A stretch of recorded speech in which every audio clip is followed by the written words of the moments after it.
today.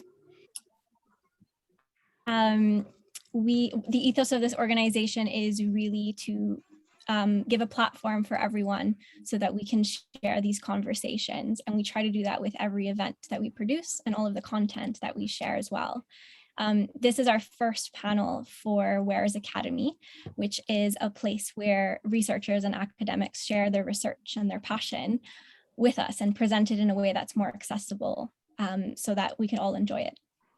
Over the course of the year, you're going to see a lot more of our panel discussions that will be digital, but you'll also see a few live events coming up. So stay tuned and sign up to our newsletter. Yes, hi everyone. It's lovely to have you all here in our third event of the year since we launched.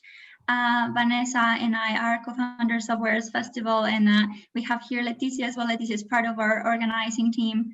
And so I'm just going to do a bit of housekeeping before we start.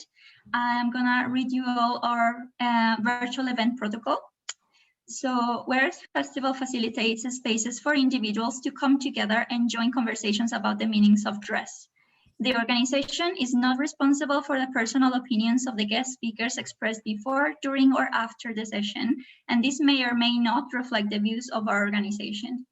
We invite our attendees to engage in the conversation during the event using the chat or raising your hand with the Zoom function and turning your microphones on during the second part of the session. Until then, we kindly ask you all to keep your cameras and microphones disabled. Where's Festival is compiled to declare that not abusive behavior against our speakers or other members of the public will be tolerated, and that anyone incurring in these practices will be automatically removed from the session. We remind you that this event is being recorded and may be uploaded in Where's Festival platforms in order to offer accessibility to those who didn't have the opportunity to attend today. That's it. And just quickly before I pass the word to Leticia, who's going to be introducing our amazing guest speakers today, just want to say thank you again to everyone for being here with us. We have a virtual event the last Wednesday of every month. So stay tuned on our social media and all of our platforms. And we hope you have a really good time and you enjoy the session. Hi, so welcome everyone. This is our first Where's Academy series. We planned Where's Academy as a space for people to share their research and their passion in an informal and accessible way. Today, we're going to be talking about veiling in fashion. We are joined by Zinah Nur Sharif and Anna-Almila. We will be looking into Muslim women's dress strategies and their rights to express identity and religion. And our lovely guest today is Anna Mari, who is a research fellow in fashion sociology at the London College of Fashion. And she has been studying the subject for over a decade. She's a true encyclopedia on it. And she has 2 books published on the subject. The first one is Veiling in Fashion, Space and the Hijab Minorities in Communities, and the Routledge International Handbook to Veils and Veiling Practices. So it's really nice that she's going to share all of her knowledge with us today. And we are also joined by Zinah, who is a modest fashion specialist and veteran. Zinah has been writing about modest fashion for over 10 years. She has a website and a YouTube channel dedicated to the topic. And she has also studied graphic design and strategic fashion marketing. And she's a true citizen of the world. Currently, she's based in Hong Kong, and it's past midnight for her. So it's a real treat that she's here today with us. And I'm going to start our talk with our very traditional question, which is, what are you guys wearing today and why? That's for Anna Mari and Zinah. Okay, well, if I go fast, just checking that you can hear me. Yes, everything's okay. Good. I'm wearing 3 things. I'm wearing a summer dress that I bought about 13 years ago in Amsterdam. But for some reason, I call it my Parisian dress. I don't know why. But perhaps it's like wearing it tonight makes me close to fashion things and kind of more tuned to being somewhere else than in my bedroom where we've all probably spent quite a lot of time recently. Another thing I'm wearing, because it's cool rain actually falling down. Here I'm wearing woolen socks knitted by my mother.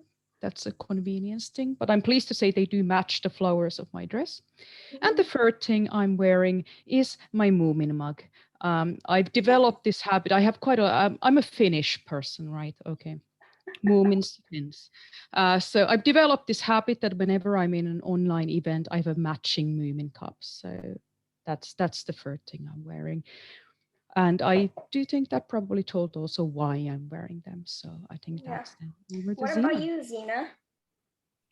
So I am wearing a second-hand blouse I purchased here in Hong Kong. I found it's just around the corner from home, which is not a good thing because they have incredible pieces for very, very cheap. I'm trying to be eco-friendly. And I am wearing a scarf that I got from Korea. They do beautiful silk scarves for, again, very cheap at the markets. And I'm actually wearing my pajama trousers because I'll be going straight to bed after this. It's 1 a.m. here. So sorry to burst everyone's bubble. Not so fashionable down there, but yeah, that's it. I think that's most of us on Zoom. So before we start, I'm going to be sharing a lovely video that Zinah produced about the headscarf, and then I'll pass sharing screen to Anna-Maria, and she will start the presentation. Okay.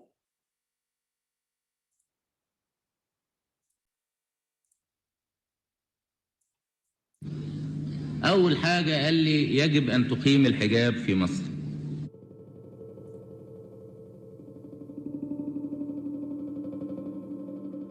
What is the headscarf? Is it just culture? Or a religious obligation? وتخلي كل واحدة تمشي في الشارع تلبس طرحة.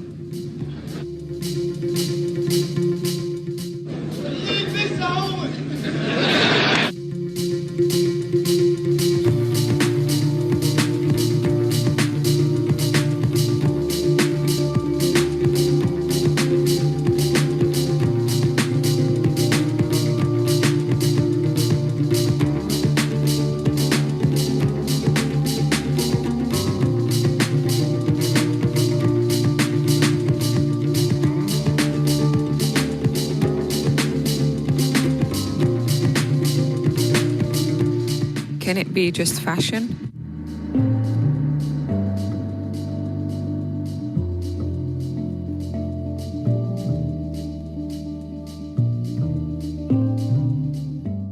Or would that be a contradiction to faith?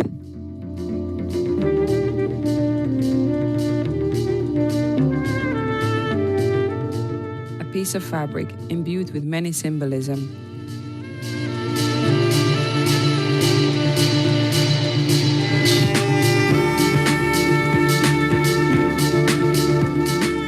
An expression of identity, faith, and style. Yet exudes both submission and opposition.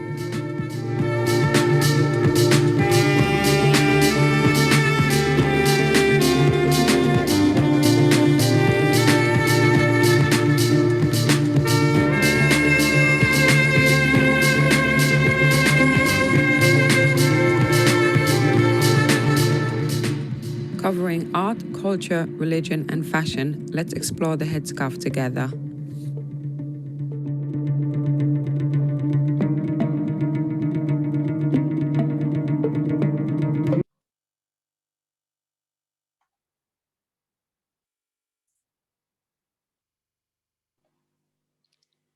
Well, that's actually first time I see this video, and I have to say I love it.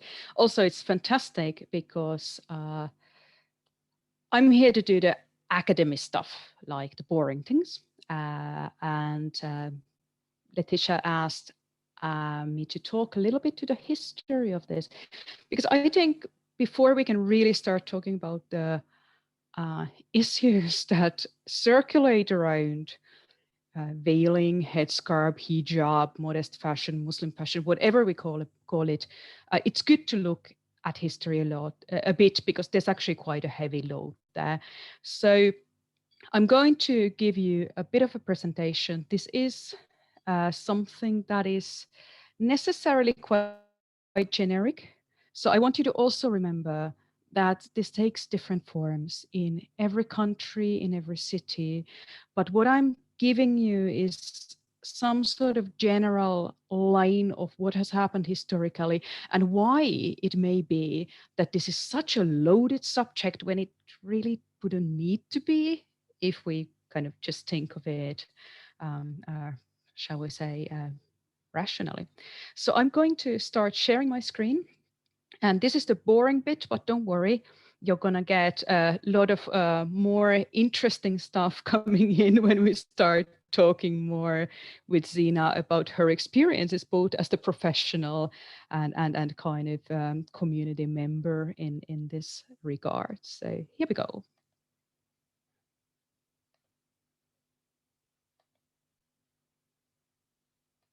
And I am trusting that if for some reason this doesn't work, then someone will raise their voice and tell me so. So, few words to start with. We can talk about veiling. That's, of course, an English word that means certain things. It can mean covering, it can mean also shielding, or it can just mean piece of garment. And that's one word that can be used about, generally speaking, covering the female body in number of ways.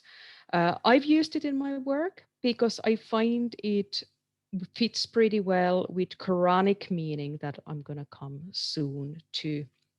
It's not a bad translation of the meanings that might be there in religious texts. Some speak of Muslim fashion, and that of course makes the specific point that this is not other religions, because veiling, goes with Christianity, it goes with Judaism, and it goes with a number of other rich religions. So we are today talking really about Muslim fashion in its forms, and that brings us to hijab, which again is a complicated word. It can mean the scarf, but it can also mean the whole outfit, or it can mean really also a curtain. And that's how it is used, in fact, in Quran. And finally, we come to the idea of modesty. And modesty, again, can mean a lot of things, and it means different things for different women. So I'm pointing this out simply because I want you to be aware that there's a lot of complexity around these words and around these terms. And no one can just say, this is what Muslim fashion should be, and this is what modesty should be. Although, of course, there are people who try to say that. But there's a lot of variation around this, and I'm wanting to highlight that to start with. So these kind of words are spoken of when we are speaking of modest fashion in general.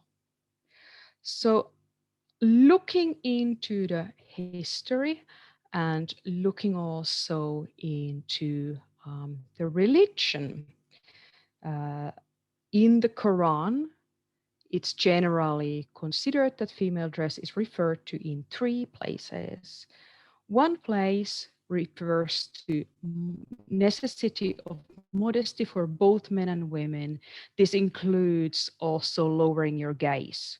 So it's kind of two-way process, modest dress and also respecting other people's modesty. There's another point in Quran where women are recommended drawing their cloaks around their bodies so that they would be recognized as believing women and not harassed. So in fact, kind of a modern thought that still exists today, the idea of avoiding harassment. And then there's a very specific thing about the wives of the Prophet, who held a very high status position in the early Muslim community, and therefore were to be protected from kind of interference with their privacy by believers who seek for advice. So one point here that is important is that because there's actually relatively little in the original texts, then there's a vast field of interpretation today in terms of what is required, what is necessary, or what is desirable. Here, another thing is so-called hadith. Hadith is the oral tradition of the Prophet that initially went from one person to another and then was written down later. And it's a big field of interpretation here. But interesting thing about hadiths is that they actually speak of male dress more than female dress. So the original resources about female dress are actually fairly limited. And today there's vast field of interpretation, partly because of this, really. So this is good to keep in mind when we speak of this. Another thing that is good to keep in mind is history, both pre-Islam and then after Islam.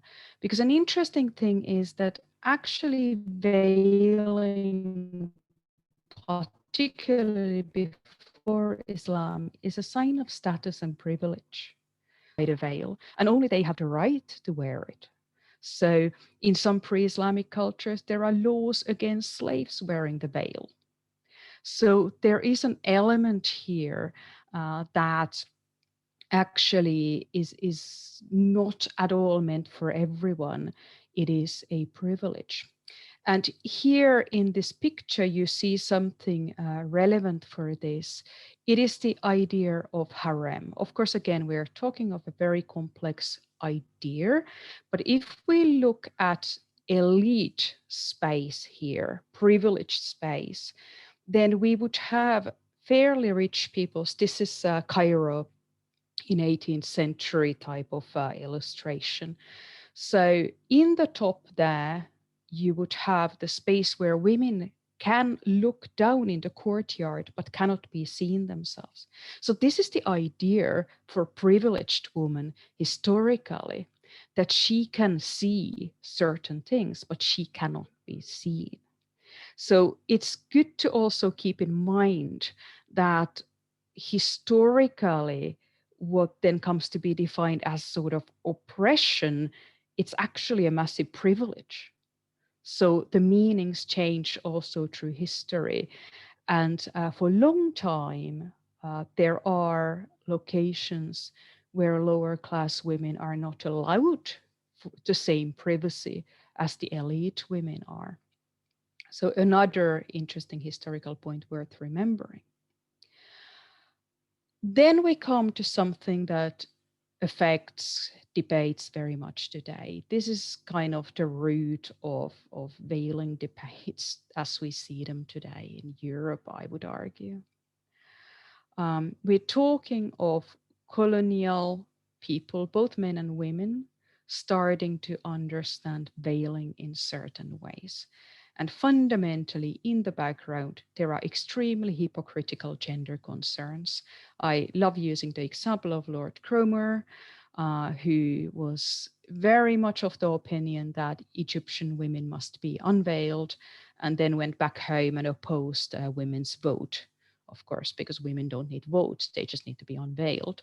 So the gender concerns here are very,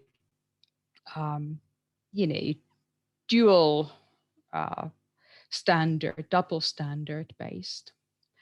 And here I want to just mention that I think this fits really well. It is from Gayatri Spivak, a post-colonial scholar, that colonialism is a lot about white men saving brown women from brown men. So the idea that women are victims of men and need to be rescued, of course, removes the agency from the women as well. So women are suddenly seen as fundamentally as victims. And part of this, interestingly, is that at this point, at colonial times, particularly towards the late 19th century, veiling becomes Muslim suddenly. But when you look at history, Christian elite women veiled, Jewish elite women veiled. So it's in fact in places like Cairo, it's missionaries, foreign missionaries, who tell Christian women to stop veiling because veiling is Muslim. So colonialism changes the story about veiling and tries to make something that is not European and is foreign, quite successfully, I would argue. Another part of colonial thinking about veiling and Taharim, as it is imagined, is a fantasy. So particularly French colonial photographers go around creating these photographs. And this is supposed to be somehow reality of places like Algeria or Arab women altogether. But this picture is absolutely staged. There is no way that a white colonial photographer could actually enter these spaces that are imagined as harem. These are models, and there are a lot of little details that just simply don't make any sense here. So basically, it's about making this fantasy when you don't have access to higher class women in the context that you're wanting to colonize or are colonizing, then creating this fantasy reality. And there were lots of postcards that were just sent home as kind of ethnographic or anthropological accounts of colonized countries, but they were basically staged. And of course, these are lower class women who are posing in these pictures because nothing else is possible here, really. So colonialism brings, on the one hand, kind of very active attempts to unveil women, but then also these kind of fantasy ways to unveil women. And that legacy very much continues again to today. So now we come then to more kind of historical developments as regards what happened when we come to 20th century. And again, this is fairly generalizing, but it gives you kind of illustration of what happened historically when we come to post-World War I.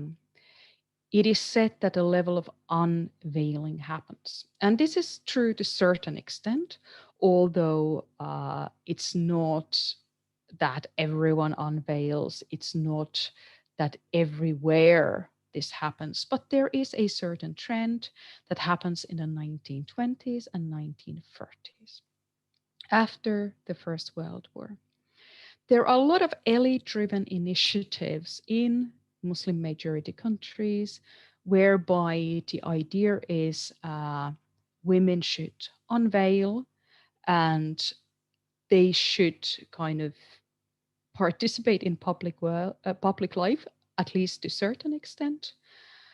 So, for example, in Turkey, which becomes republic in 1923, led by Kemal Atatürk, he had 8 adoptive children, and Sabiha Gökçen was one of them. And Sabiha Gökçen became the first pilot, female pilot. And she was very much the poster girl of Turkish modernity. So the idea here is that for us to be modern, women need to unveil and start doing things in public life. Another important element here has to do with feminism. And at this point, it is a largely kind of Western feminism.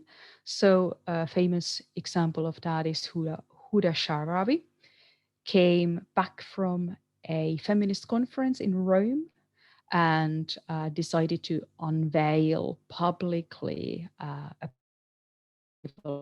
back to Cairo. So she's the middle woman here, campaigning here with her friends and fellow feminists. So there are kind of state-driven things, there are women-driven things. It's a bit mixed, but it is fundamentally elite.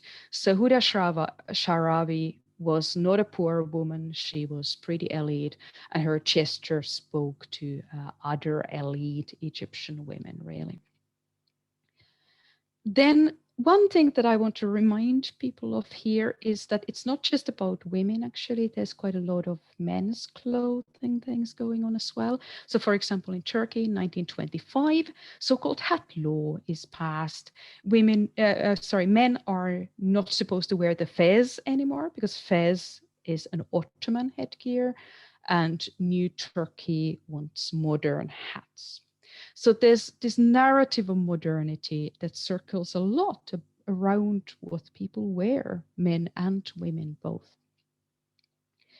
The typical examples that are spoken of here tend to be Turkey, Iran, Afghanistan. But interestingly, the same thing happens in communist states. So there are Communist Party-driven initiatives in the Soviet world that emerges. So for example, this picture that is from Uzbekistan. In Uzbekistan in the 20s, there were several initiatives by the Communist Party to enforce unveiling. So this picture is really kind of illuminative in a sense that the woman who's being unveiled here is very much not an active agent. There were also some very unfortunate consequences because there were a number of women murdered by their family members because of this unveiling. So a lot of violence happens and also a lot of speaking over the women happens. And this is something I will come back to because it's the story of, colonial powers speak over these women, Communist Party speaks over these women, elite men speak over these women. It's very much something that is driven from outside. By this, I don't mean that there wouldn't have been especially young women who wanted to unveil. There certainly was. But those conversations were often actually overruled by other groups. So it wasn't left into the hands of the women themselves, typically. So that's another thing to keep in mind when we think of the background and the history. The next interesting historical moment, I would say, is the so-called reveiling. And again, how much we're talking of reveiling, how much we're talking of, there were people who never stopped veiling. There were areas where veiling never stopped, but it's typically considered reveiling, and we're talking of 1970s. Important social changes happen here. So there's quite a lot of in North Africa, in locations in the Middle East, there is movement from rural areas to urban areas.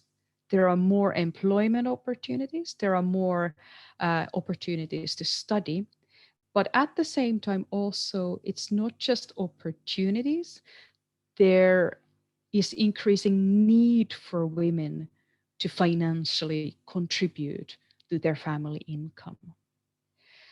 And a lot of this, what happens can be explained by women who are not used with it, entering mixed gender crowded spaces where they feel pretty uncomfortable. If they come from small villages where old customs may be still strong and enter a university in Cairo, it can be a very uncomfortable experience.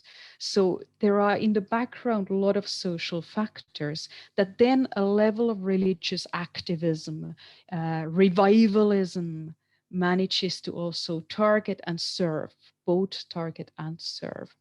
So reveiling can be seen as a response to certain kind of social circumstances. For example, in university campuses, when poorer people can enter, they face rich women who can participate in fashion game. But these are women who are poor and come from the countryside and cannot. It can be a relief to actually say, well, in fact, I'm just gonna wear this, modest garment. So reveiling of the 1970s is very much anti-fashion, and fashion here is understood as something Western. And of course, it reaches its kind of most visible point in the Iranian Revolution of 1979 and the subsequent enforcing of hijab that happens in the 1980s. So it's a trend, kind of 1920s, 30s. There's a sort of trend, elite-driven, of unveiling. In 1970s, there's a trend that is not elite-driven. It's driven from down to up, and it's actually a bit anti-elite, and it's built from poorer or lower middle class parts of the societies. New veiling then is something that isn't quite what it was so-called traditionally. Women don't today quite wear the garments that they historically wore. A lot of things have happened. But important factors that have happened is that women operate in public spaces and public sphere very differently from how they used to. So if you would just go to the market briefly and go back home, you wouldn't need to dress yourself for 8 hours in the office. So there's a very kind of concrete change in this regard as well, how women suddenly need to operate in terms of their dress. So there's a very pragmatic need also to dress differently. And when this kind of goes on through 1980s, 1990s, then there emerges a desire for something a bit more fashionable.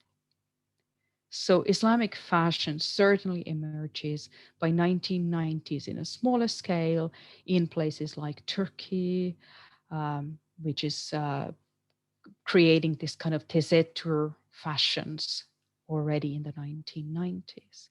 And as a consequence, also Islamic fashion and beauty industry emerges, which today has quite a lot of different forms, different groups of targeting. So all this comes from the reveiling, but it can be said to be a bit different thing because the 1970s phenomenon is very much anti-fashion, but it gets far more mixed when we come to the 1990s and 2000s.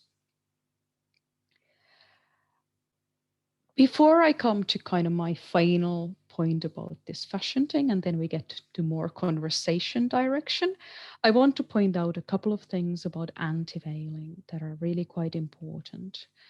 There is a massive tendency for a long, long time to speak over veiling women, whoever does the speaking.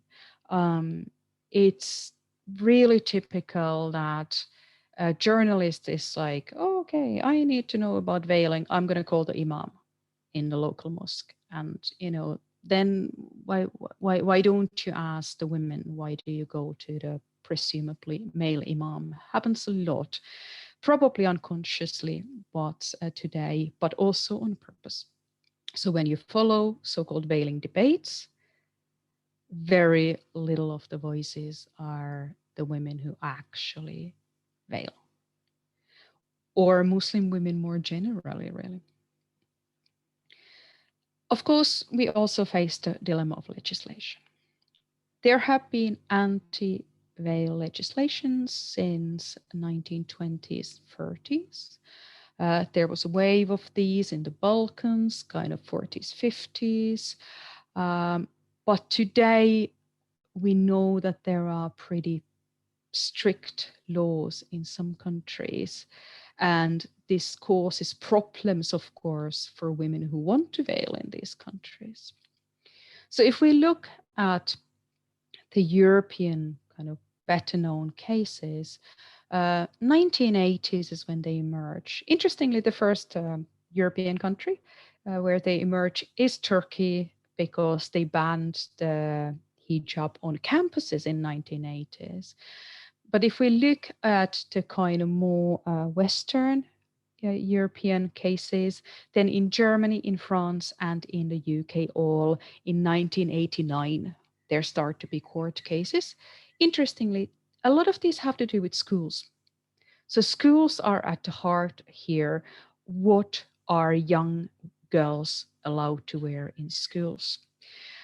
Here is Shabina Begum, who in 2004 went to 2-year legal process because her school in England did not allow her to wear jilbab, which is this loose coat. She was allowed to wear loose trousers and a tunic and a headscarf, but she wanted to wear the jilbab. And it was 2-year court process during which she didn't go to school. She won in the first stage, but lost in the second. So I want to highlight here also that it's not just about the scarf. It can be far more complicated, although the scarf gets a lot of attention. Of course, what today is pretty big deal is the anti-face veil legislation. That can be traced to the New York terror attacks of 2001. Because after that, when the war on terror starts, burqa becomes this horror word. And still today, when you look at debates, people are speaking of burqa ban when practically no one in Europe actually wears the burqa. They're more likely to wear the niqab, which is kind of a veil that doesn't cover your eyes, whereas burqa does cover your eyes, for example. So there's this kind of thing about burqa that emerges in the 2000s as a horror thing and as a security issue as well. So when France passes anti-face veil legislation, it's passed in 2010 and comes into power in 2011.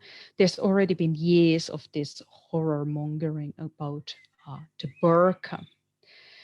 What is interesting about this is that it's not just European countries. The last country, the most recent country to ban the face veil is actually Sri Lanka. There are certainly African countries that, for, again, stating security reasons, have banned the face veil. So that's been kind of new wave, new expression, but the kind of narratives still in the background tend to be pretty similar. And again, when this legislation, for example, in France was discussed, no one asked the face veiling women. It was as if they didn't exist. So there is still the trend. And the final legal point is this is from demonstration against the French law that has recently passed that would ban everyone under 18 wearing the headscarf in public places.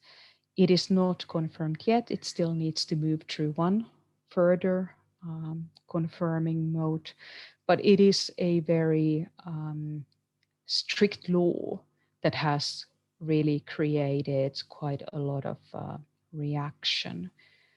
What is kind of weird about this is, of course, that Paris has been enforcing face masks for some time now, but you know, the typical how we see the veil versus something else is there quite strongly. So briefly, and this is where I'm going to ask Zinah to talk about some interesting things, to come to fashion, and indeed to come to fashion and anti-fashion. When I worked, I did quite a bit of field work among Muslim communities in Finland. And I spoke with women of different generations, women of different ethnic backgrounds. And I found that there were those women who were really keen on fashionable veiling. And there were those who were actually pretty anti-fashion and really said that, hijab is about modesty. It's not about fashion. And this was, of course, what Zinah's video also asked, like, is it compatible?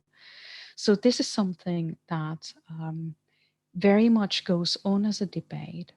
But there's now also the phenomenon of mainstream fashion companies targeting the Muslim clientele. So I wanted to start with Zinah by asking about this.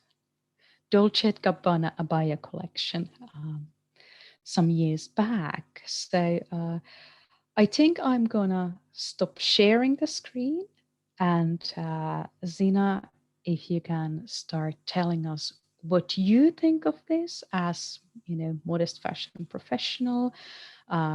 Is it terribly cynical? Is it, does it matter actually? So I remember that when the collection launched, there's been kind of like a stir of conversation and a bit of like an uproar from the Muslim community in the West, saying that this is not how we dress and this is not, like, this is stereotyping us and such. But the reality is that Dolce & Gabbana had a specific target market in mind, which is the Gulf region. They have the money, they dress like this, and they wanted to have designer abayas, not just localized designer abayas, but international, coming from international brands. So the collection actually performed really, really well in the Gulf region. The accessory sales have increased. The abaya sold out. So the reception for that collection was actually really well, where it was initially, where the initial target audience was. So, but because obviously Dolce & Gabbana is an international brand and they would catch the global media, it was immediately just grouped into, they're targeting, Muslims around the world. I mean, Muslims are always seen as a homogenous group, which they aren't.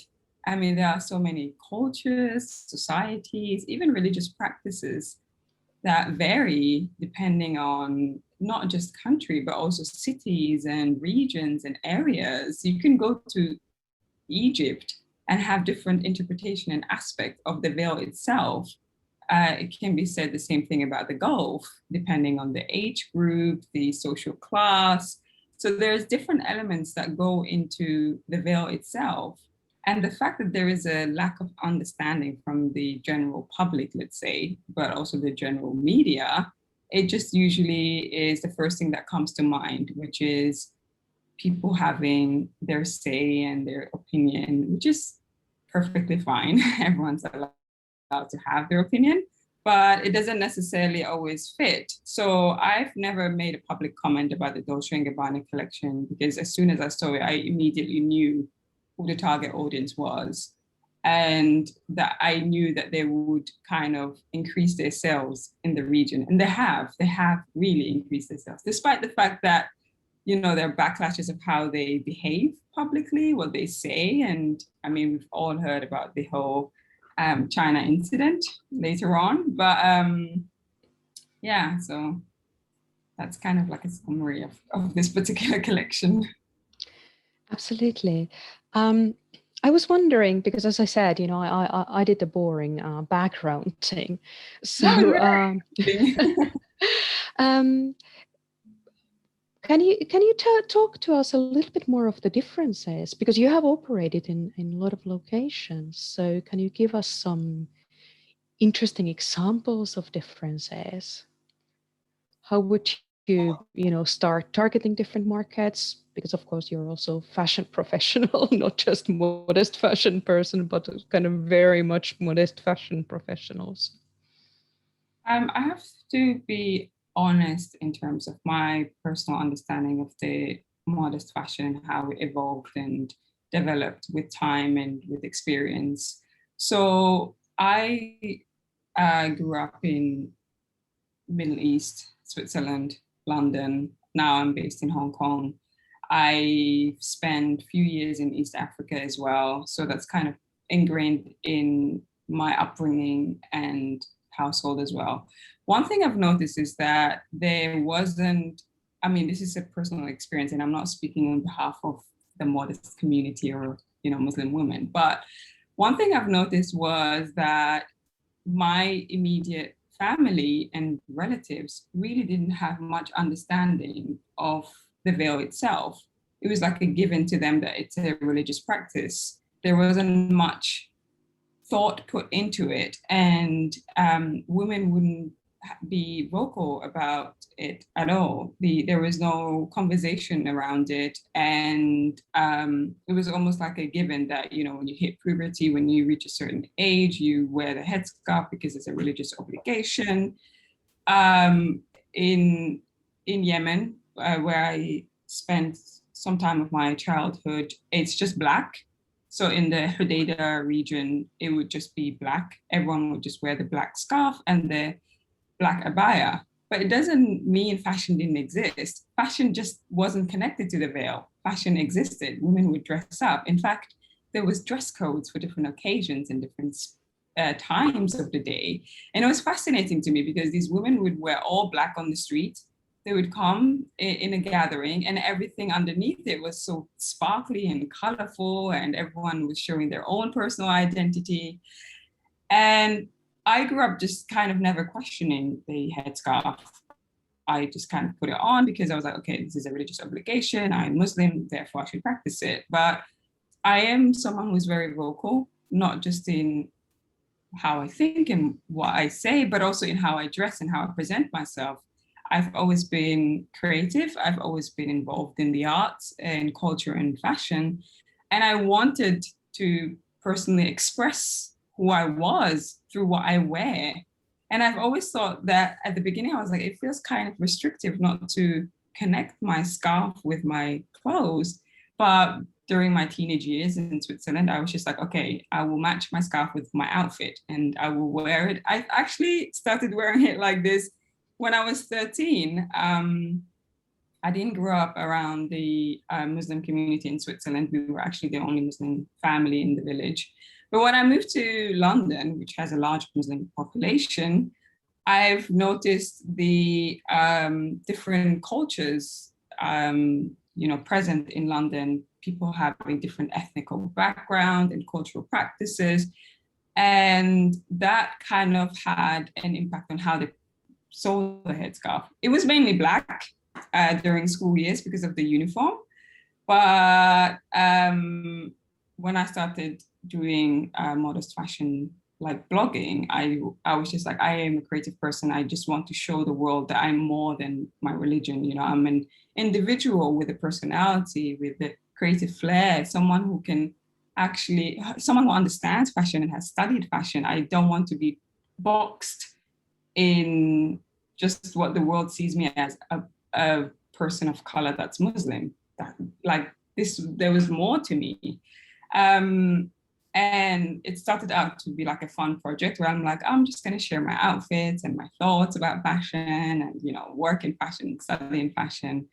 And there were a lot of girls around that time as well who felt similarly to me and just wanted to be seen and heard and not be, because the fashion industry does not include people. I say it does not because presently it still kind of lacks in inclusion, despite the fact that they go out on the runway and the campaign saying, no, we have models of color. We now have models wearing hijab on the runway. It's like, great. Do you have any of them working background? No, they don't. I mean, and and I think both from within the community and outside the community, there needs to be a lot of understanding of what modest fashion is. There also needs to be, I mean, you've explained it beautifully in your presentation, that there are cultural, historical, and religious aspects that, is involved with the headscarf, and it cannot just be grouped as Muslim women wearing the headscarf and that's it, which it really isn't. I hope that answers the question.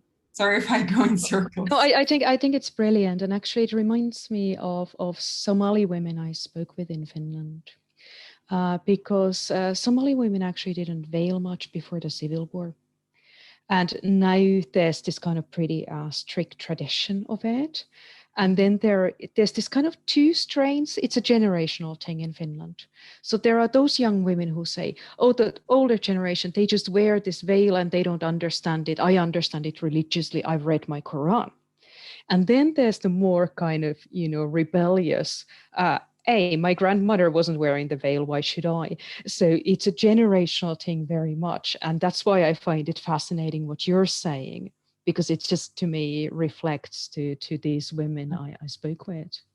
My parents were born in Somalia. Technically, we're from Yemen, but they were born in Somalia and they grew up in Somalia. And I've seen pictures of my mother in her 20s and in her 30s. She never wore the veil.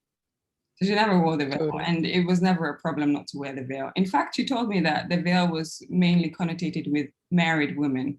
So people would know, okay, this, but it would not be like a full veil. It would be like this. And they would know, okay, this woman is married and this one isn't. And I remember she told me a story about an elderly woman that lived next door who never wore the veil, and they all knew she never got married, therefore she wasn't able to wear the veil. So it had a complete different interpretation, and culturally it meant something different. I mean, religion, of course, Islam existed in Somalia, but it was never kind of connected necessarily with dress code. Modesty just meant covering up. It never meant, wearing the headscarf or the jilbab or the abaya. This was kind of like a new thing. I remember my mom just started wearing the full veil when we moved to Yemen because everyone wore it, and culturally you just have to blend in. You don't question. And they would always say, well, some imams and scholars would say, oh yeah, those who were on the, who didn't wear the veil before were jahil. Jahil just is an Arabic translation of ignorant, meaning they had no idea about the religious practice. They're completely dismissing the fact that actually the veil really has not much to do with the religion. It's a misogynistic interpretation of the Quran. And I mean, it's all connected with colonialism and, divide and conquer and all of these things. But again, no one really questioned. Many didn't have access to education or access to information or access to schools, so they would just follow what they were told. And not everyone has the courage to go against the grain and go against a whole community or a group of people. It's very challenging if you don't have the courage, or or even like the support system where you have the choice to question it without fearing. I'm not saying there was an actual consequence connected to this, because most countries don't actually have legislations or legal requirements for women to wear the headscarf. But it's this psychological and sociological implementation and complications that come with it. It's like, if I take it off, my family's going to be upset. My neighbors are going to talk about me. All the relatives will know. And then I'll have a bad reputation in the neighborhood, and people will gossip and talk about me. And I'd rather not face these things. Like, I'm not mentally prepared to face these challenges. So most women just go, okay, this is what it is. This is what I'll accept. But obviously that's not always the case. A lot of them are religiously devoted and really believe in the interpretation of the veil in the Quran and think it's their personal choice. And I think essentially women should have the choice to have it on or off, and no one should really interfere in that choice, especially when it comes to politics and government. Absolutely, and I mean, this reminds me of a couple of things. So I forgot to mention about the legislation. I'm sure most of you know, but of course, hijab is enforced by law in Iran, for example, and that's, to me, as wrong as France saying you can't wear it. I think that's I see no difference, to be quite honest. But also, I mean, particularly a young person is highly unlikely to really be very deviant from the culture they grew up with. I grew up in a very homogeneous culture. I mean, even there, you don't challenge the genes. You don't challenge. So it's not, culturally speaking, much different there. Of course, the powers behind there are there. There's colonialism, there's religion, there's, different religious interpretations and changing. But in some ways, it's difficult for everyone to say, you know what, Mom, I'm not going to wear what you or my aunt or my granny or my neighbor would like me to wear. It's challenging for a young person anywhere, I think. Yeah. I am conscious that I've seen some things. Did you want to say something? Because I'm conscious that there are messages in the chat, and I'm wondering if Letitia would like to read us some questions so that we can hear from the audience. I was just going to add to the legislation, the comparison between Saudi Arabia, Iran, and France is just doesn't. I don't understand how people cannot connect it. France states or claims to be a democratic country that believes in the freedom of choice, while Saudi Arabia is technically a dictatorship or like a communist country. The same with Iran. They're not claiming to give people the freedom of choice at all. In fact, they proudly present that there are laws where you have to face the consequences if you don't follow them.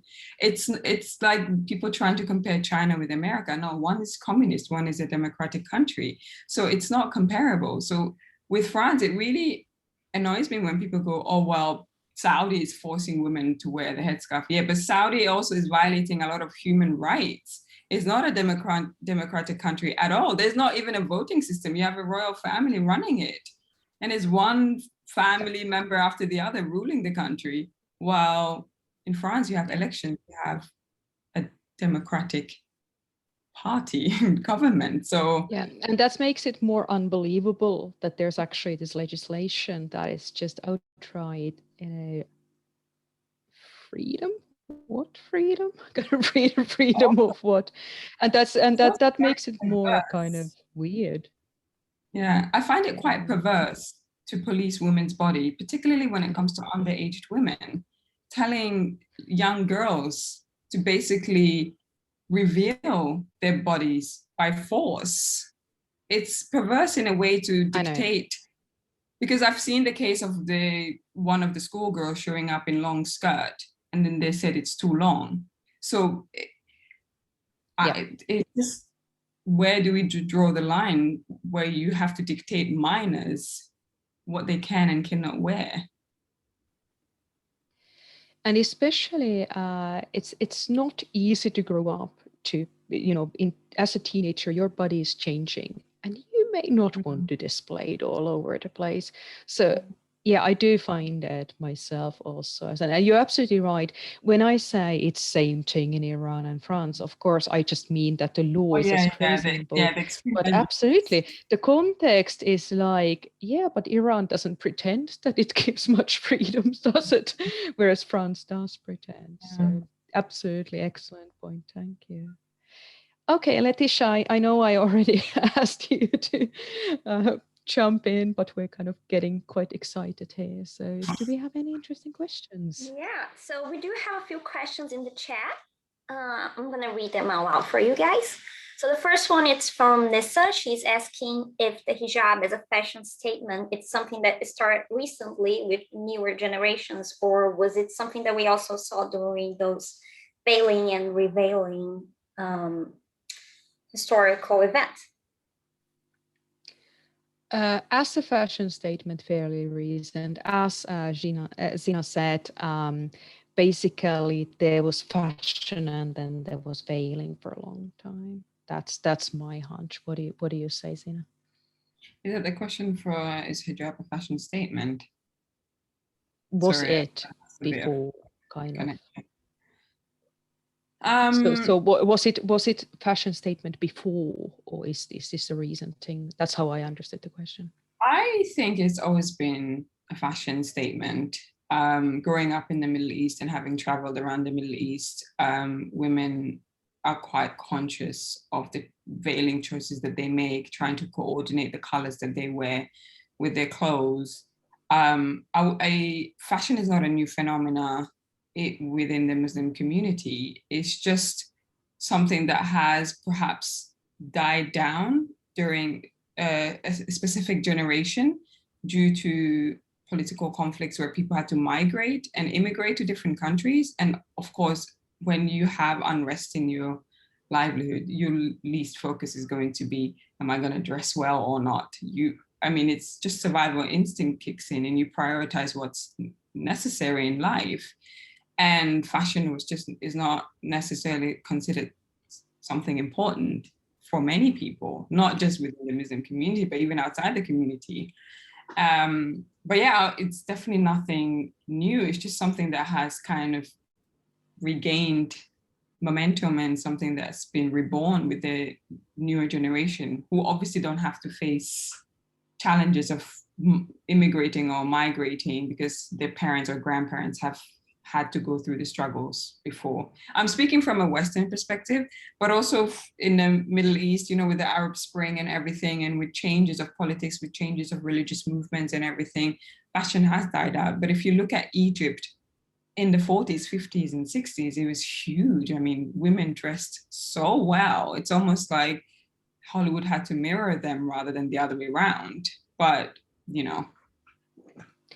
Yeah, I would perhaps add to that the understandings of what fashion meant in terms of the hijab have shifted, so that today you would talk more directly about hijab fashion, but fashions of course existed. So that's, I think, the distinction that we're looking at here. Well, thanks for that answer. Our second question is from another Leticia, it's not me. And she likes to know how the colonial perspective can contribute to true understanding of the veiling in fashion. Ooh, I think we need a little bit of clarification of that question, because that's big. But do you have a hunch, Zinah? Because I mean, colonial is really big issue here. Of course, it's the elephant there, isn't it? So, yep. I would say this is not, speaking from just the veiling perspective, there's a lot of unlearning to do for the new generation. And there's a lot of understanding that needs to be built around what's considered a choice and what isn't.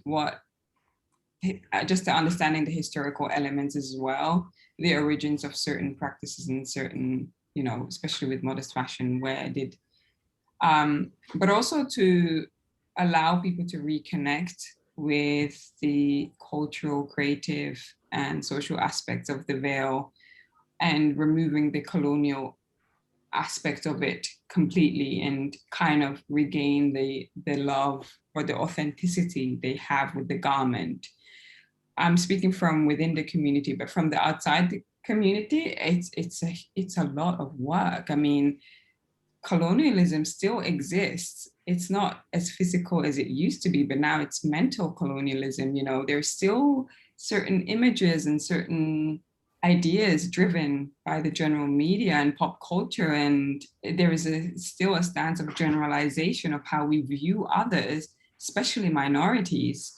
So when it comes to veiling, when I see women in veil in pop culture, it's always the same similar kind of idea and attitude of, and the whole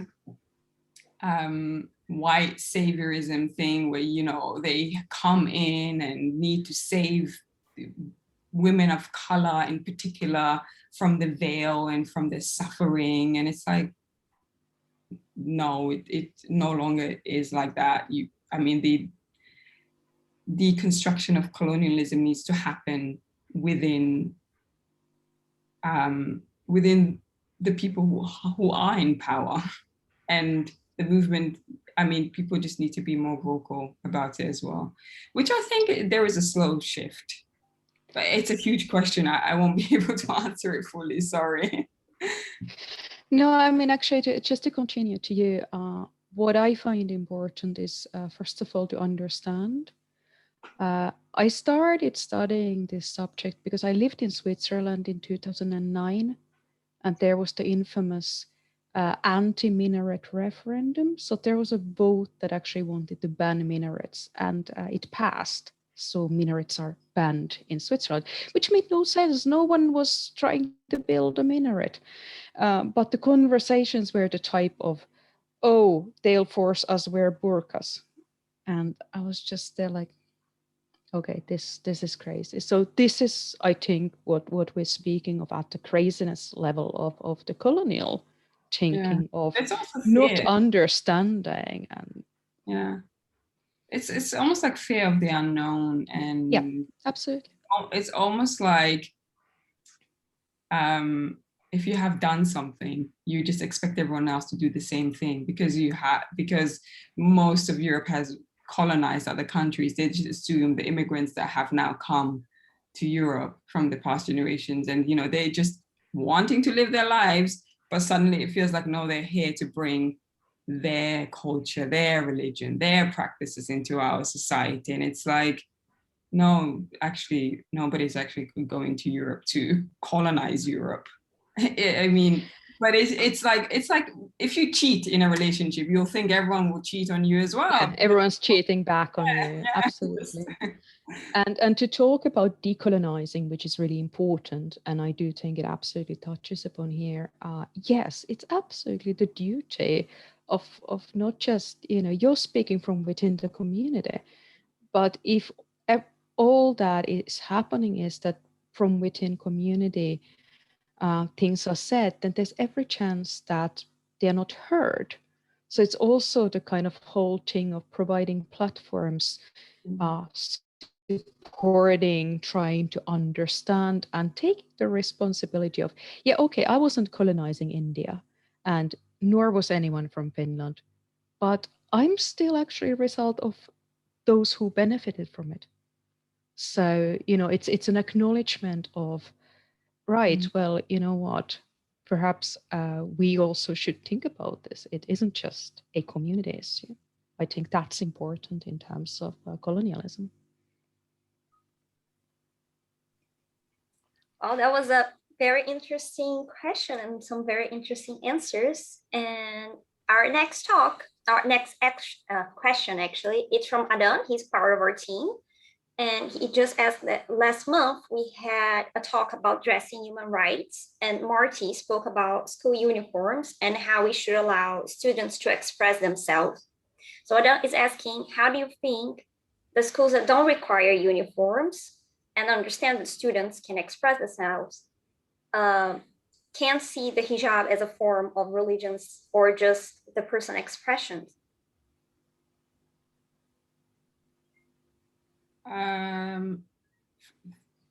I don't think I'm the right person to answer this question because I'm actually for school uniforms. And I think it's one of the best inventions because it allows students to focus on their studies and their personal growth and development rather than having to compete with self-expression and dress codes and how to present themselves. And also there is this whole social class gaps, and maybe some students aren't able to afford the trendiest clothes or aren't maybe fashionably forward. And then it creates groups and divisions within school groups. But with uniforms, like, what are you going to do? Everyone wears the same thing. You can't tell who's rich and who's poor. You can't tell who has a taste in fashion and who doesn't, who's creative, who isn't. So it allows students to really just focus on each other rather than how they look. So in terms of the headscarf, I think the idea of the headscarf was meant to focus on women's intellect, their mind, their personality, who they are. And really remove the attraction from what they look like, from what their hair could look like, or basically not to beautify themselves in a way where the focus is not on what you look, but the focus is on the inner self. But in terms of schools not allowing the hijab, I think it's wrong. It's completely wrong to strip away how individuals identify themselves as. And I think it goes beyond the headscarf, because you would then look into gender fluid individuals, or those who are queer or transgender. Would you then enforce a dress code on them as well? Would you remove their personal identity from them because you think, they're a boy, they should dress like a boy, or they're a girl, they're not allowed to dress like a boy, and things like this? So it comes to, I think the headscarf falls into, you should treat all the students equal. If you are going to ban the headscarf from school uniforms because you think religion should not be part of young students' identification, then comes sexual orientation, ethnicities, social class. All of these elements is part of our identity as well. Would you remove these as well? You wouldn't, because it is really a breach of individual freedom and human rights as well. So the dialogue should always be about equality and giving everyone the equal treatment in a way. I hope that answers the question, sorry. Well, funnily enough, I come from completely different direction, because of course my country doesn't know school uniforms. So I don't actually have an opinion on whether school uniforms or no school uniforms is better or not, because I recognize the problem of competition. You are right about that. But then again, there is proof that that element of competition still survives even with uniforms. So it's a bit like this. As regards to schools that don't demand uniforms, I know about the Finnish context that the hijab is generally accepted without any need for kind of general protection for it. It's just accepted. There's been literally one school that banned it, but they overturned that decision when parents of a couple of students said, can they wear hijab? And they were like, okay, right, they can.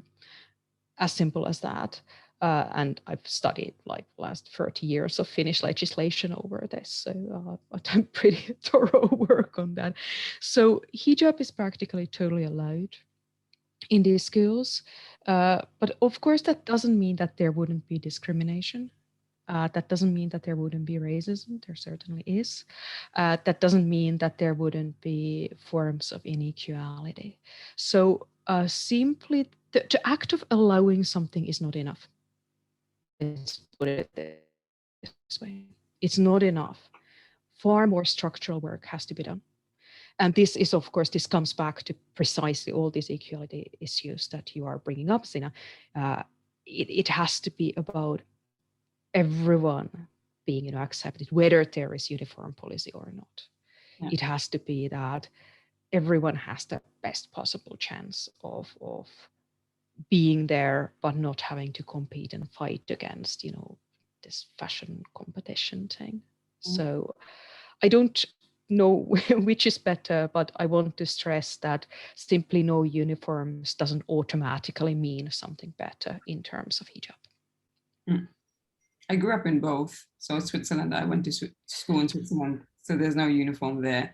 And I moved to London during my teenage years where there was uniform. For me, it was just so much easier to have uniform personally, because I never had to worry about what to wear and how to wear it as well. And no one really paid attention to, individuals would still want to personalize their uniforms and express themselves in a way that they were allowed.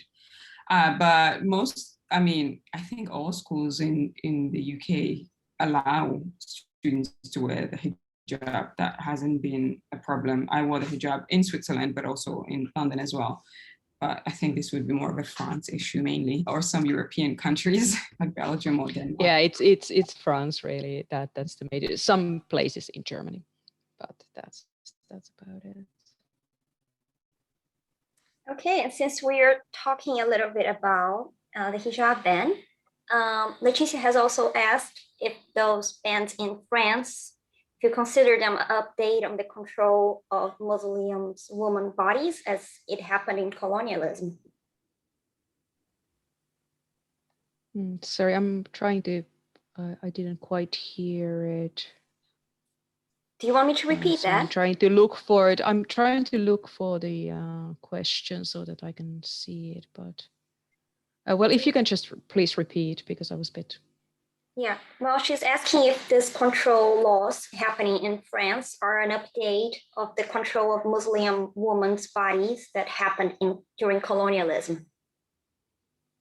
Oh yeah, I mean, the answer is yes, because part of colonialism in France, I'm not necessarily too familiar. Like I don't have much knowledge, but I know that part of this, the history of colonialism of France in North Africa was to strip away the hijab of women. They actually went to North Africa to remove the headscarf and the veil from women, and that was during colonialism. And this is just the same thing. But instead, they can't obviously now go to Algeria or Morocco or Tunisia and tell women, yo, you can't wear the headscarf, because, you know, these countries now have their independence. So they're imposing that within their own country, because they know exactly who's wearing the headscarf. They didn't say we are banning all religious wear across all, you know, we don't want religious visibility because we're a secular country. They are specifically saying the headscarf. And they know exactly who's wearing the headscarf in France. It's those of North African ancestors and ethnicity. And it's a problem, because they're not policing any other woman's body, just specifically Muslims. Yeah, I mean, there were these village gatherings. So the French would arrive in a village, take all the women literally in the square and just unveil them. And those were, yeah, I mean, Catholicism, no matter how laïcité, secular France claims to have, I mean, Catholicism is protected in many ways there still, and so is Catholic veiling. Interesting element of this, of course, then is that Catholic schools often allow the hijab. So, because it's only state schools that are banned, the legislation, that 2004 legislation that bans the headscarf in schools is also only about state schools. So the paradoxical element here is that Catholic Church actually kind of protects the hijab to an extent in the French context. But yes, I mean, I think it's direct colonial thinking, absolutely. So our next question is coming from Emma. She also made a comment saying she is loving the discussion so far, and she wants to hear from both of you your thoughts on cultural appropriation and whether exploring veiling and modest fashion could be constructed as this.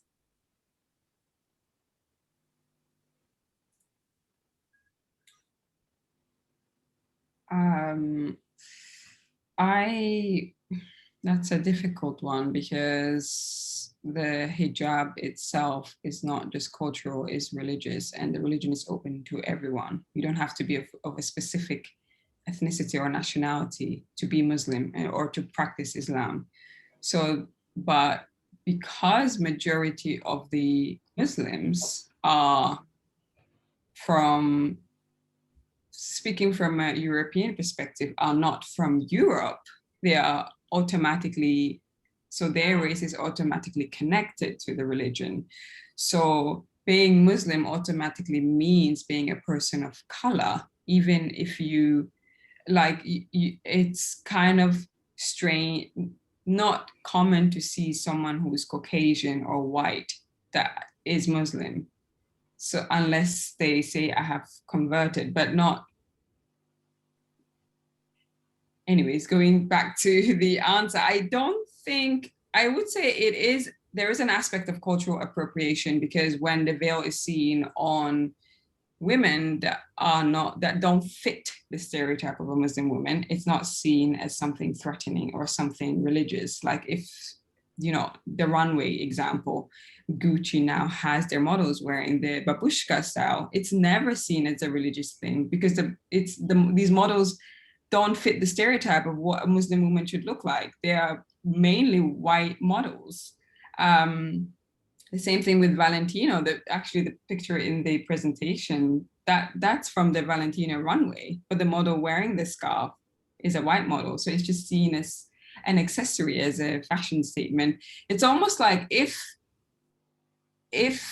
a white person wears it, it becomes trendy. So that's just not limited to the headscarf, but it's also hairstyles. It's also dress codes, and you're seen as someone who's woke if you wear henna tattoos, and you've been to India, now you have a sari, and it's suddenly incredible that you're so connected to different cultures. But if you see an Indian person wearing a sari, it's like, oh, they don't know how to integrate, like they don't know how to blend in with the rest of society. What are they doing? So yes, it's the same thing with the headscarf. Grace Kelly wore it. The Queen still wears it. No one ever sees it as the headscarf, despite the fact that it is the headscarf. Audrey Hepburn wore it, but it's trendy and fashionable if these women wear it, and it's a style aspiration. It's something that women aspire to, and it's like, oh, it's a trend now. It's back on the runway, but it's like you have women that have been wearing it for centuries. But yeah, I think it's an unfortunate thing that it's just not limited to the headscarf. Yeah, I mean, I agree. This is a difficult question in the sense that, scarves actually been worn all over the world historically as well. So kind of what is then appropriated and what is not. But I absolutely agree with the point of, when, white woman puts this fashionable thing on, the reaction is very different. Now, this interestingly does not directly work for white converts to Islam.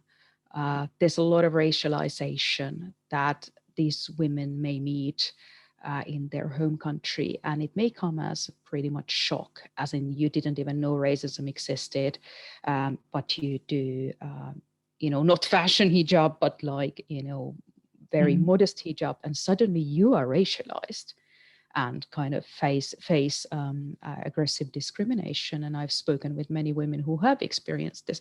So I think here we're moving in an interesting field of the kind of class status, power, fashion, as in, is this like, just style statement, or are you seen suddenly as part of minority and therefore facing very different kind of behavior?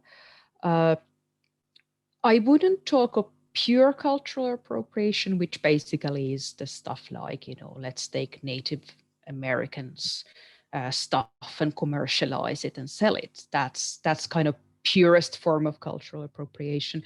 I think here we're really talking of race lines, color lines, as Du Bois would have it, and kind of power and status, aren't we?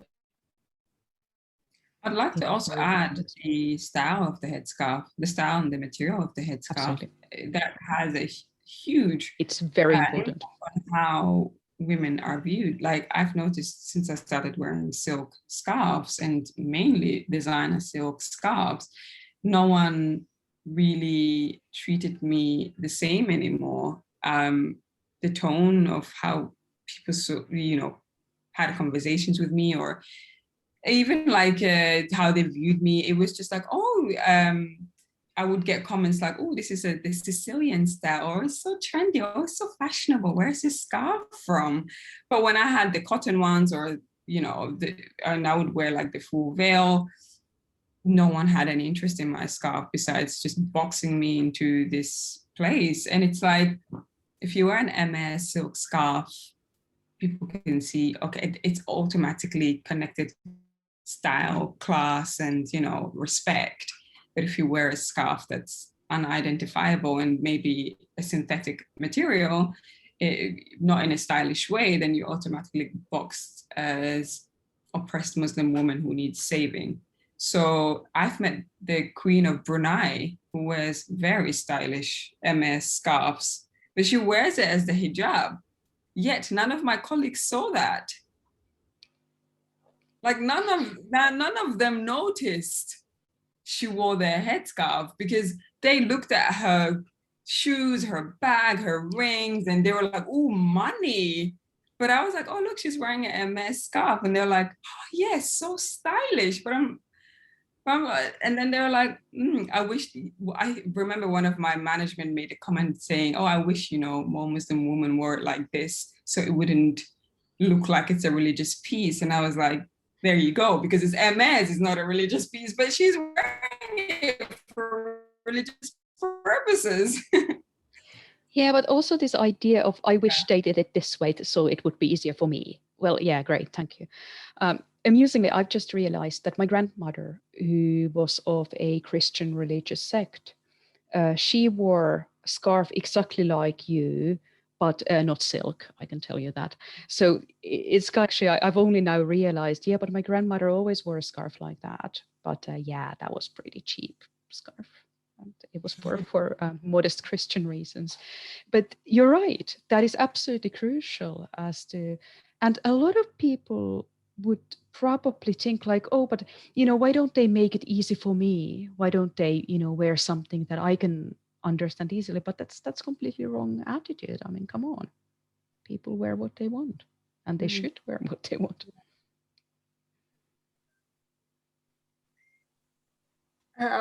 So this is our final question. We have time for one more. It's from Ben. He's also thanking you both for the amazing conversation, and he would like to know your opinion about the effect of social media on modest fashion.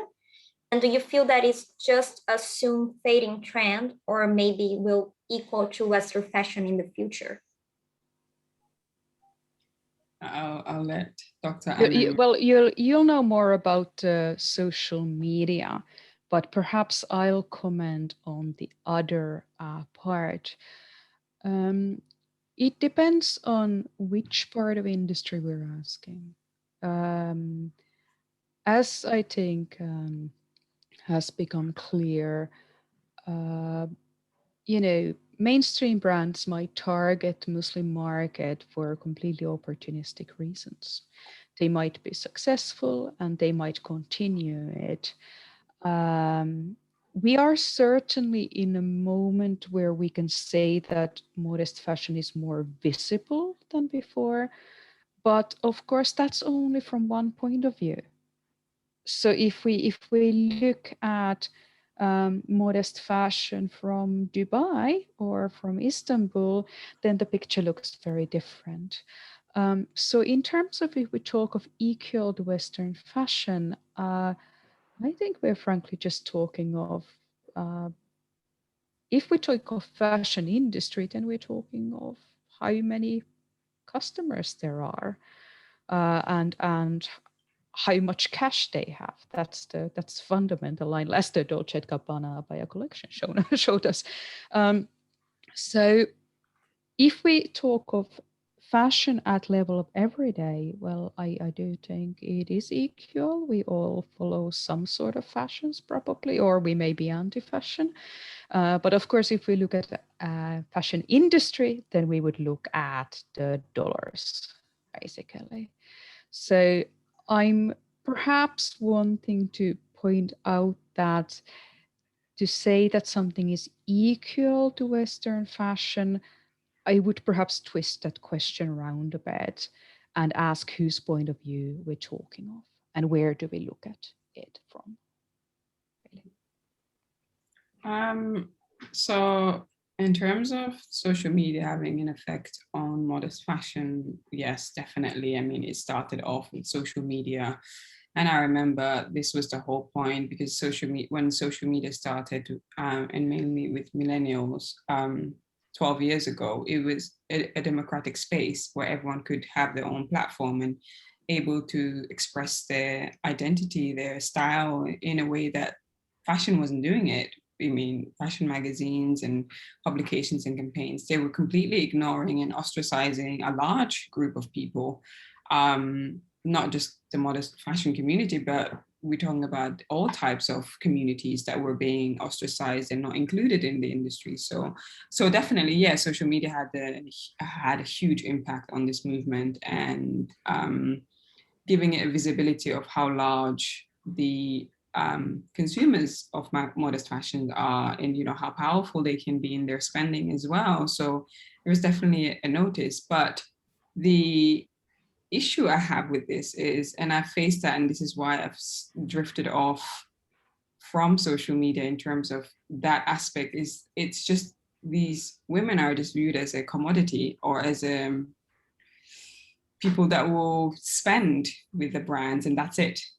There's nothing else. There's no other form of inclusion when it comes to modest fashion. So talking from a Western perspective, or like a Western fashion industry, I don't think they are willing to include them anytime soon. It requires a lot of, almost like an uphill struggle to just, like, for me, I've worked in the industry, but it's extremely frustrating and challenging to just put yourself forward as an intellectual individual and say, look, I know fashion, I've studied fashion, I know exactly what I'm doing.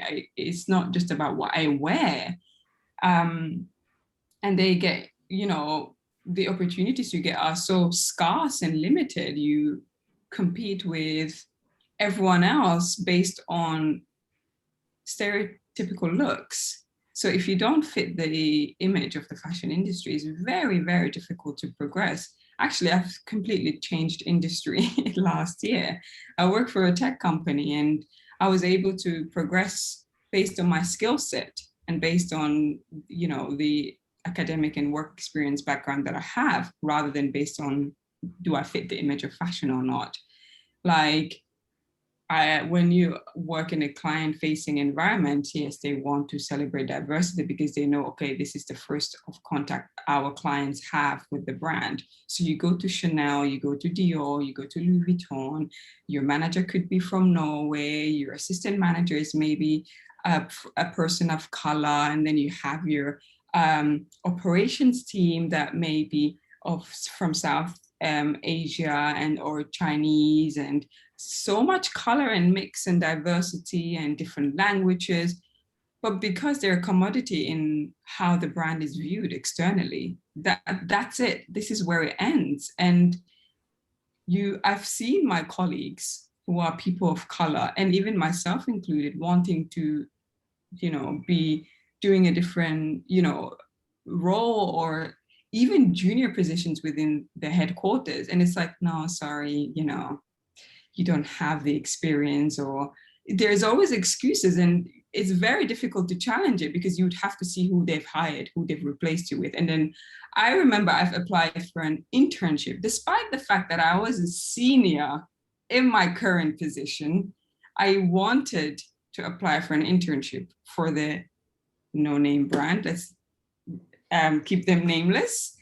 And I remember my line manager saying, oh, but you've way too overqualified for the role. And I was like, but that's the only way I can get into this sector of fashion, is to start from an internship, despite the fact that I've already had 6 years of experience at that stage.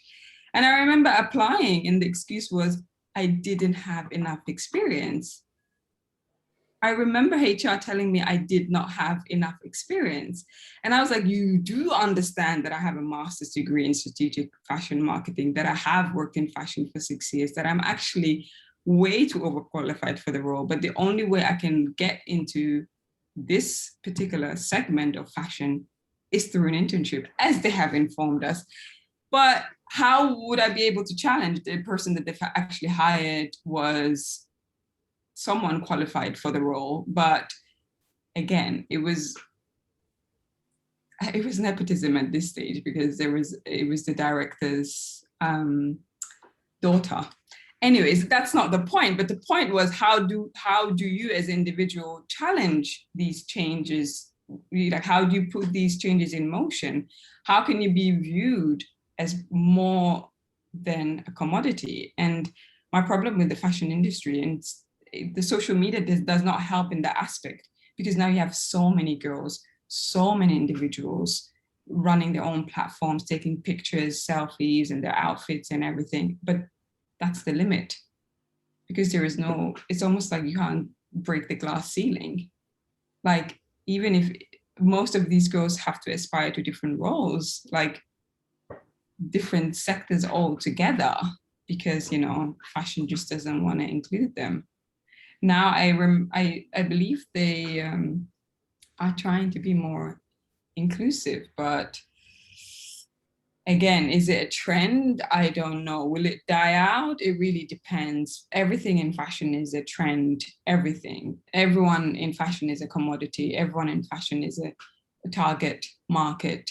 Even now, I mean, now in the past couple of years, it was the increase of Chinese consumers. Every brand is like, oh, let's have, you know, Angela Baby as a brand ambassador. Let's have BTS as the Louis Vuitton ambassadors now, because Korea is an uprising market. You know, let's get because do they care about Korea? No. Do they care about China? Of course not. But it's about where this is. And as long as this changes within societies, they will just follow that. I hope that answers the question. It's a nice cynical ending to the talk. Yeah. But I agree with you totally. That's basically what we're talking of, where the cash is, where the demographics are as well. Yeah. You just follow the money. It's almost like the rainbow, you know, with the gold pot at the end. That's everyone what it is. Yeah. So it's the same with every other community. It's companies that, you know, say, oh, you know, happy Pride Month. And then you realize the CEO is a homophobe. And it's like, really? Things like this. And it's like, you know, where does it end? Where we as consumers aren't always able to identify who's being authentic and who isn't, unless we work within the company and within the industry itself. But it's very difficult to call them out when you're within, because you can be penalized immediately. They work really fast. I mean, John Galliano is an extreme example, because his behavior was completely uncalled for and no one should ever have done. But the fact that he was ostracized from the fashion industry for 2 years shows exactly how, and obviously this is him completely messing up and being anti-Semitic. But if you speak against a brand, or if you call them out for being racist or homophobic or sexist, this is it. Everyone in fashion will know. Everyone will know your name, and everyone, I mean, LVMH has a policy that if you have worked for an LVMH company, all other LVMH brands have access to your data, which means that if the HR manager wasn't happy with your performance or happy with your behavior, or how you have, you know, worked in if you were a challenging individual, that will go around the circles immediately. Like, you worked for this brand, the other brands will know not to recruit you. Progression becomes really challenging. So it's quite a bullying, it's a very, very bullying environment. And it's not just about being courageous and having the nerves, but it's also being in a position of power to be able to do that. If you are in a position of power to do it, then you can, you know, roll out these changes and put them in motion. Raf Simons is a perfect example of, because he didn't want to be a media personality and, you know, give out, he didn't want to be a caricature like all other creative directors. His contract was ended in Dior, but the excuse was that, oh yeah, you know, he wants to pursue working for his label. No, of course not. The CEO wasn't happy that he wasn't going around flaunting being the next Karl Lagerfeld or being the next, you know, big designer, and then they were like, okay, bye, next. So Which kind of summarizes which is why I decided to go and do a PhD and go into academia. yeah. Not that it's always better, but I did work in fashion industry, and I'm like, yep, been there, done that. Yeah. Maybe it's not the best time to announce this, but I'm starting my PhD in September, focusing on fashion cultures and histories, modest fashion actually. So headscarf in specific. But yeah, yeah, I'm shifting to academia as well because. Welcome. Thank you. Yeah. Well, this is the Wearers Academy after all. So yeah, that's lovely to hear. Maybe we can do another talk sometime later on with you, since you're also joining the academia. I would like to thank everyone who has joined in, and especially both of you. And Zinah, thank you so much for staying awake for, I don't know how many hours. It's probably past 2 o'clock in there. So it's really special to have you here today. Yeah, and it's your birthday week as well. So congratulations. And your birthday was last week. And yeah, so thanks everyone. I just wanted to remind people who are participating that we're going to have our next talk on the 28th of July. It's our Wearers Vestiary series. Our talk is going to be called Wearers Rocking Their Disabled Bodies. It's about fashion and disability. So I hope to see some of you guys there as well next month. And that's it. Thanks. Thank you. Thank you. Thank you. Thank you for having us. And thanks for the very thoughtful questions as well. They were challenging, but great. Thank you. Yes, thanks everyone. It's been really, really fascinating. And thanks, Letitia, for having us here. Yeah, thanks. Thank Bye. you. Bye.